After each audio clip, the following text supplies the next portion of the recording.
खान साहब का ये मौक़िफ़ सामने आया है, वो कह रहे हैं कि जी अगर मेरे वर्कर जो हैं वो उन्हीं सेलों में पड़े हैं तो मुझे मेरा काज ये सहूलियात के लिए नहीं है। आप ये कह रहे हैं कि उनको ए क्लास दे दी गई है, लेकिन पीटीआई चेयरमैन ये नहीं चाहते कि उनको ए क्लास दी जाए क्योंकि उनके वर्कर्स ए क्लास में नहीं हैं। आज भी खान ने कहा था कि मुझे अटक जेल ही कबूल है, जहाँ पे इन्होंने मुझे 50 से ज्यादा यहाँ के लिए रखा है। तो आपका ये स्टेटमेंट था कि जब बारिश होती है तो छत से पानी टपकता है। जहाँ तक शहरियार अफरीदी के भाई का ताल्लुक है, उनके केसेस मैंने खुद किए थे उनकी बाजियाबी के लिए, और वो उसके नतीजे में 40-45 अयाम गुजारने के बाद फायर आया है। अभी भी हमारे दर्जनों से ज्यादा हमारी लीडरशिप अगवा शुदा है, हमारे साथ वही जुल्म का मयार है, वही बर्बरियत है। ये खबर दुरुस्त है कि पीटीआई चेयरमैन नहीं मुंतकिल होना चाहते थे अटक से अडयाला जेल? ये आज ही डेवलपमेंट है और ये मैंने कंफर्म की है। ये इनके लिए मैं ये आता कि इस्लामाबाद हाई कोर्ट के जी खान साहब को जो है अडयाला जेल मुंतकिल कर दें, क्योंकि मुझे इल्म था कानून के मुताबिक एक्स प्राइम मिनिस्टर को जेल में प्रिविलेजेस मिलती हैं, कोई अच्छी क्लास मिलती है, और इसके अलावा वकला, मुआलिजीन, फैमिली मेंबर्स के साथ मुलाकात के लिए ये इन तमाम अमूर पर मैंने रिट दायर की, और जो बाद में इलाह हुई, इलाह होने के बाद खान साहब का ये मौक़िफ़ सामने आया है। वो कह रहे हैं कि जी अगर मेरे वर्कर जो हैं वो उन्हीं सेलों में पड़े हैं तो मुझे मेरा काज ये सहूलियात के लिए नहीं है, न मेरी जंग जो है वो कोई अच्छे सेल के लिए है या कोई बड़े कमरे की है, मुझे नहीं चाहिए। मेरी जो फाइट है वो एक काज के लिए है, और इसमें ये छोटी छोटी चीजें कोई माना ही नहीं रखती हैं, तो लिहाजा न मुझे ए क्लास चाहिए, न बी चाहिए, न अडयाला जेल चाहिए। तो इसलिए आज उन्होंने, और बल्कि हमें ये इंस्ट्रक्शन मिली है कि जी इस फैसले को अंडू करने के लिए फिर अदालत से रजू करे। तो लिहाजा मैं 1-2 अयाम में उनसे मिल के उनके ज़ाती तौर पर इंस्ट्रक्शन वसूल करके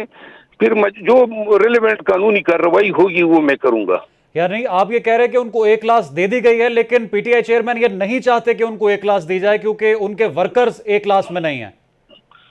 उनको जिस वक्त सुबह उन्होंने साइफर केस के जज अबुल असनाजुल करनैन के सामने ये स्टेटमेंट दिया, उस वक्त कोई ए क्लास इनको नहीं दी गई थी, ना अभी तक कोई कंफर्म है कि उनको ए या बी क्लास दी गई है।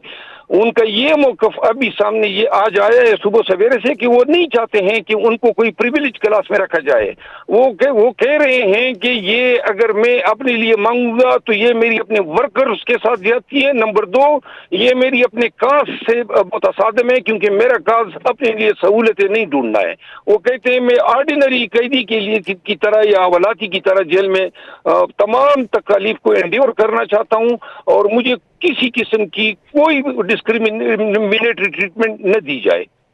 ठीक है, अब शेर अफजल मरवत साहब, आपका ये स्टेटमेंट था कि जब बारिश होती है तो छत से पानी टपकता है और खाना भी उनको कोई तसल्ली बख्श नहीं दिया जा रहा, हालात उनके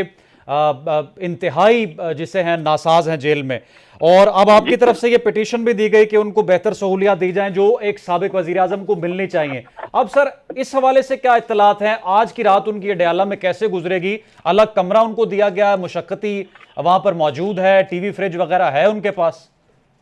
देखिए अभी तक तो वो पहुंचे नहीं है। मेरा ख्याल है कि वहाँ अभी ये इत्तला आई है कि वहाँ की लाइट्स जो है ऑफ की कर दी गई हैं, लेकिन जहाँ तक मैं समझ रहा हूँ कि खान साहब ने आज अदालत के सामने ये बयान दे के अब वो उसको जबरदस्ती कोई ऐसी डिस्क्रिमिनेटरी ट्रीटमेंट नहीं दी जा सकती है कि जी वो कहें जी आप अच्छा सेल है और वो कहें नहीं मुझे ऑर्डिनरी सेल में रखें। खान का बयानिया अब बिल्कुल क्लियर है। ये जब तक हम कह रहे थे, खान साहब को जब इल्म हुआ, मैंने पहले अपने एक इंटरव्यू में कहा था, मैं जब लास्ट टाइम उनसे मिला था तो उन्होंने उस वक्त भी मुझे कहा था कि मेरे लिए अब अडयाला या अटक जेल कोई माना ही नहीं रखते हैं, और मैं जिस जेल में उस वक्त भी उन्होंने कहा था, लेकिन एक्सप्रेसली उन्होंने मुझे ये नहीं कहा था कि रिट विड्रा कर दें, या मैं समझा नहीं था, वरना मैं उस वक्त ही उस पिटीशन को विड्रा कर लेता। आज भी खान ने कहा था कि मुझे अटक जेल ही कबूल है, जहाँ पे इन्होंने मुझे 50 से ज्यादा यहाँ के लिए रखा है। तो लिहाजा ये बात अब क्लियर है कि खान जो है वो अपने लिए कोई फैसिलिटी नहीं चाहता है। वो कहता है मैं वही ट्रीटमेंट, वही चीजें एंड्योर करूंगा जिससे हमारी खवातीन वर्कर्स या जो दीगर आम वर्कर्स जेलों में जो हैं जिन चीजों को भुगत रहे हैं।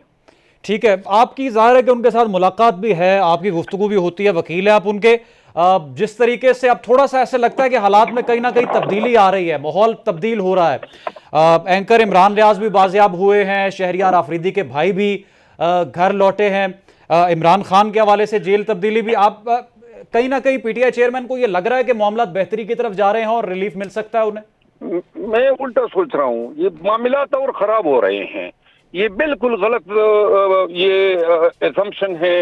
یا انفرنس ہے کہ جی اب حالات بہتر ہو رہے ہیں، کوئی ڈیل ہو رہی ہے۔ جہاں تک شہریار آفریدی کے بھائی کا تعلق ہے، ان کے کیسز میں نے خود کیے تھے ان کی بازیابی کے لیے، اور وہ اس کے نتیجے میں 40-45 ایام گزارنے کے بعد باہر آیا ہے، اور وہ لاسٹ وارننگ کورٹ کی طرف سے ان کو دی گئی تھی۔ اور عمران ریاض جو ہیں وہ میرے خیال میں اتنا بھگت گیا کہ اب تو میرے خیال میں اگر وہ اس کا باہر آنا بھی کوئی ڈیل کا نتیجہ کسی کو نظر آتا ہے تو میرے خیال میں یہ ظلم ہوگا۔ آپ یہ بھی ساتھ میں دیکھیں نا، ابھی ہی تو گزشتہ ہفتے ستاقت علی عباسی کو اٹھایا گیا، پھر 2-4 دن پہلے شیخ رشید کو اٹھایا گیا، پھر جو ہیں پرسوں گلظفر خان کو اٹھایا گیا جو ہمارے باجوڑ سے ایم این اے تھے، اس کے بعد جو ہیں یہ جو جیلم سے ہمارے کینڈیڈیٹ تھے ان کو کراچی سے اٹھایا گیا۔ ابھی بھی ہمارے درجنوں سے زیادہ ہماری لیڈرشپ اغوا شدہ ہیں، اور بہت سارے لوگ جو ہیں وہ انڈر گراؤنڈ ہیں، ہزاروں ورکر ہمارے جیلوں میں۔ ایک کوئی شخص بتا دے کہ ہمارے ساتھ کوئی آسانی پیدا کی گئی ہو؟ ہمارے ساتھ وہی ظلم کا معیار ہے، وہی بربریت ہے، کوئی ڈیل نہیں ہو رہی ہے، یہ غلط افواہیں ہیں۔ تھوڑی بہت اگر بابر ستار صاحب کی عدالت سے شہریار آفریدی کو ریلیف ملا ہے تو یہ کوئی ڈیل ہوئی؟ عدالت نے ہمیں ریلیف دی۔ پشاور ہائی کورٹ میں اگر ابراہیم خان صاحب کی عدالت سے کوئی ریلیف ملا، پنڈی کورٹ میں پنوار الحق پنو صاحب کی عدالت سے ریلیف ملا۔ ان کو ڈیلوں کے تناظر کے بجائے اس طرح دیکھیں نا کہ یہ لوگ اغوا شدگان تھے ٹھیک ہے اور جی، غیر